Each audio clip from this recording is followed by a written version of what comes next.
After an everlasting debate, the Continental Congress, which now is in the capital of York, Pennsylvania, agreed to adopt the Articles of Confederation and perpetual union in 1777. Then until March 1st, 1781, Maryland ratified the agreement. The Patriot leaders, stinging from British oppression, were reluctant to establish any form of government that might affect on the right of individual states to govern their own affairs. The Articles of Confederation provided for a loose federation of American states. Amendments to the Articles required approval from all 13 states. On March 2, 1781, there was final ratification by the 13th state. Then the Articles of Confederation became the law of the land. The benefits of the Articles of Confederation was that the Constitution offered the first chance to experience unity. It gave other colonies a chance to be global. It also allowed colonists to still experience free movement, encourage trade, and required complete agreement to make changes to it. However, the main downfall of the Articles of Confederation was the weaknesses that brought with it. The government was not able to enforce their laws firmly, thus made it to where they had no power. Then the government fell into debt because of the American Revolution, so they had to borrow money to fight it and couldn't pay back their debts. The lack of power given to the Continental Congress strangled the federal government.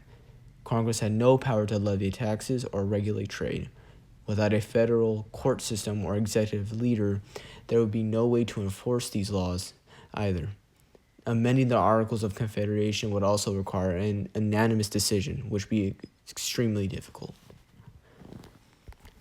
The Articles of Confederation created a national government composed of a Congress which had the power to declare war, appoint military officers, sign treaties, make alliances, appoint foreign ambassadors, and manage relations with Indians.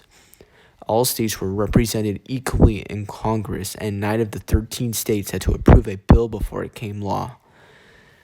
Under the Articles, the states, not Congress, had the power to tax.